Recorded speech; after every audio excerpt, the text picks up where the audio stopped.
Everyone thinks the electric car business is simple. Build a battery-powered car, undercut gasoline, watch the money follow. In the third quarter of 2024, Tesla's cost to build a single vehicle hit its lowest point ever, roughly $35,100, and its automotive gross margin still sat under 18%. A company selling more than 1.5 million vehicles a year is fighting to protect a margin most restaurants would consider unremarkable. Here is what this actually costs. To compete at Tesla's scale, you do not build a factory. You build a gigafactory, and the first one alone was budgeted at up to $5 billion before a single battery cell rolled off the line. Tesla's Nevada plant crossed $1 billion in construction permits within its first 2 years and kept climbing past $1.3 billion the following year. Gigafactory Texas was filed at $1.06 billion for the initial buildings alone, before Musk himself put the long-run investment figure at more than $10 billion once vehicle production and battery cell manufacturing were both running. Layer on tooling, stamping presses, paint shops, casting machines for the structural battery pack, and multi-year supply contracts to lock in cell volume, and the entry ticket for one genuinely competitive vehicle plant lands well north of $5 billion before a single car is sold. Add the compliance costs almost nobody budgets for, federal safety certification, state-by-state emissions, and dealer franchise paperwork, the crash testing cycle required before a single vehicle can legally reach a customer, and the environmental permitting that alone has run into the tens of millions of dollars before ground is even broken, and that number climbs further still. Then add the supplier relationships that have to exist before any of this works. Multi-year contracts for lithium, nickel, and cobalt, negotiated years ahead of production, often before the plant that will consume them has finished construction. This is the price of admission just to show up, before a single customer has placed an order. Now the money that never stops leaving, one line at a time. Direct materials, steel, aluminum, copper wiring, glass, are the largest recurring cost because a vehicle is, at its core, several thousand pounds of commodity inputs bought on a market Tesla does not control. Battery cells sit right behind materials, and even after years of falling lithium prices, cell cost still anchors the bill of materials more than any other single component in the car. Labor across stamping, body, paint, and general assembly runs as a fixed cost per shift, whether the line produces at full capacity or half. Freight and duties move every finished vehicle from factory to port to delivery center, and tariffs on cross-border components add a cost that lands on every unit, every single day it ships. Warranty reserve money gets set aside before a car ever fails, because the accounting has to assume some percentage eventually will. Facility overhead, software engineering payroll behind autopilot and full self-driving, and R&D amortized across the entire fleet round out the stack. Added together, and Tesla's own reported cost of automotive sales revenue came to $56.3 billion in 2025 alone, on top of another $11.6 billion in cost of services and other revenue. That is the total bill, in full, before a single dollar of profit gets counted, and it does not include the interest on the debt raised to build the factories that made any of this manufacturing volume possible in the first place. Here is how the money comes back, at the real rate, not the best case. Tesla's average selling price has been sliding for years, and the reason is not a mystery. It began cutting prices aggressively in January 2023, taking the base Model Y down 20% and the base Model 3 down 11% within the first few months alone, with 5 separate price cuts between January and April. Multiply a lower price by a higher volume and revenue can still grow on paper.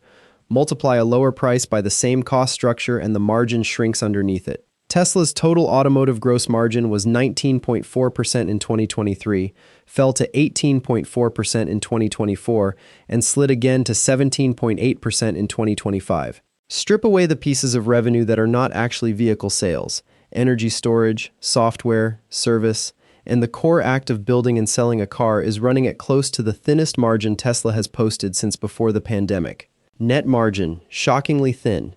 The one input nobody in this business fully controls is the price of lithium, and the last 4 years are the clearest lesson in supply chain volatility the auto industry has seen since the 1970s oil shocks. Battery-grade lithium carbonate traded around $7,000 a ton in early 2021, then rocketed to an all-time high near $81,000 a ton in December 2022, a swing of more than 1,000%, driven by automakers panic-buying long-term contracts to guarantee supply during an EV demand boom. Then, Chinese EV subsidies were cut, demand growth slowed, and every new mine greenlit during the spike came online at the worst possible moment, flooding a market that no longer needed the volume. By the end of 2024, lithium carbonate had collapsed almost 90% from its peak. Any manufacturer that locked in supply contracts near the 2022 highs spent 2 straight years paying multiples of spot price for the exact same material a competitor could buy for a fraction of the cost. That is not a rounding error in a cost model. That is the entire margin, gone, for reasons that have nothing to do with how well the factory runs. Fisker Inc. was not a garage startup chasing a dream.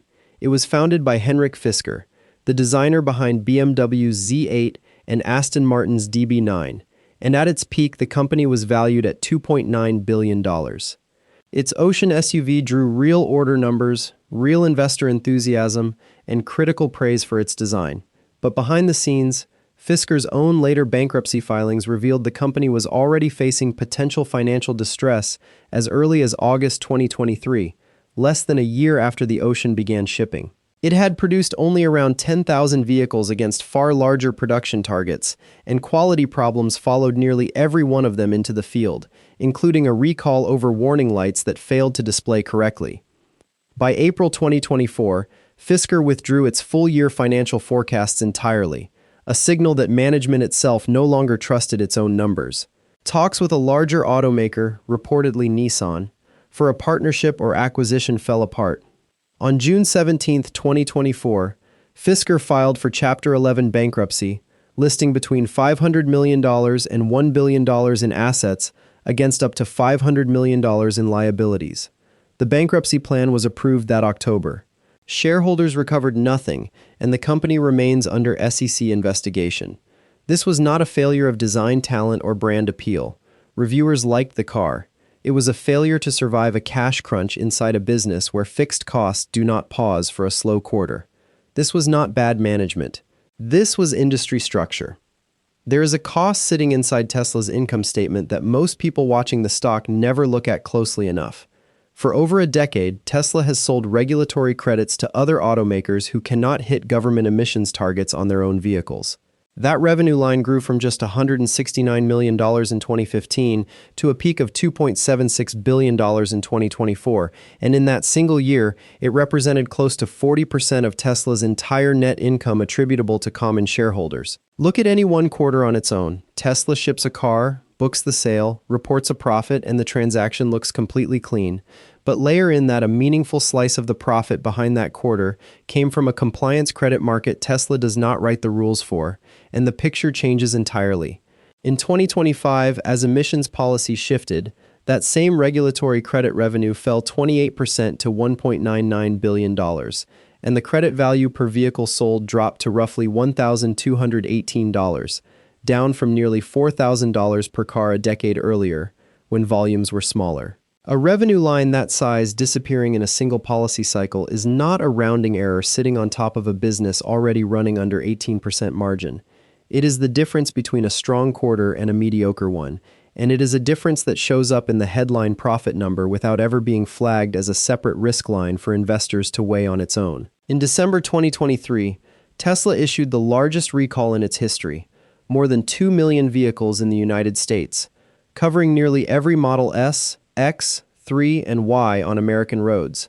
After a 2-year investigation by the National Highway Traffic Safety Administration, found that Autopilot's driver monitoring system was not sufficient to prevent misuse. The agency had opened at least 35 special crash investigations tied to the system since 2016, tracing at least 17 confirmed fatalities. The fix itself was a free over-the-air software update, cheap by manufacturing standards. But the exposure sitting behind it is not cheap at all. A single safety finding at fleet scale forces a company to answer for every vehicle it has ever shipped, all at once, with federal regulators, plaintiffs' attorneys, and the press all watching the same event unfold simultaneously. Just weeks later, A separate recall hit another 120,000 vehicles over door locking defects. This is a cost that can end the business in a single event. Run 2 versions of next year and watch how fast the gap opens. Optimistic scenario. Lithium prices stay near their 2024 lows. No major new recall event. Regulatory credit revenue stabilizes near current levels. And price cuts pause because competitors can no longer match Tesla on cost per vehicle. Automotive gross margin holds near 19%, close to the 2023 level, and on roughly $65 billion in annual automotive sales revenue. That is more than $12 billion in gross profit from vehicles alone, before energy storage and services are even counted. Realistic scenario: one supply contract gets locked in during a lithium price spike nobody saw coming.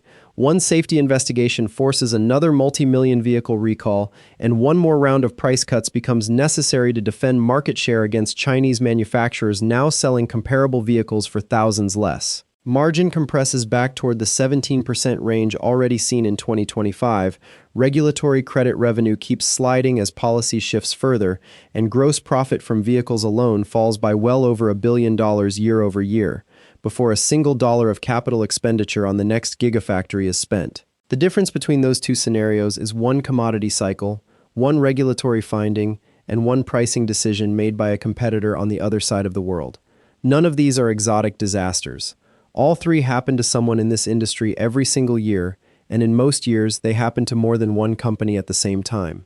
Roughly half of the automotive startups that went public through the last decade's space boom have since gone bankrupt, delisted, or been sold off for scrap value. Fisker, Lordstown Motors, and Electric Last Mile among them. The primary cause was never bad engineering.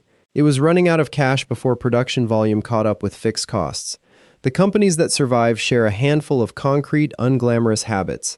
They lock in commodity supply contracts in tranches over time instead of all at once, so no single price spike wrecks an entire year. They keep at least one non-vehicle revenue stream: software, energy storage, regulatory credits, precisely because vehicle margin alone is too thin to absorb one bad quarter. They delay marginal capacity expansion until existing lines run near full utilization, instead of building new capacity ahead of confirmed demand. They price defensively rather than aspirationally, cutting before a competitor forces the cut on worse terms, and they carry enough cash reserve to survive at least one full commodity or demand cycle without needing new financing, because the roughly 2-year gap between a lithium price spike and its collapse is exactly the kind of window that kills undercapitalized competitors. None of these habits are exciting. None of them make a good headline. They are the difference between a company that is still building cars in 5 years and one that becomes a case study in someone else's breakdown video. A car that costs $35,100 to build looks like a simple machine. It is not.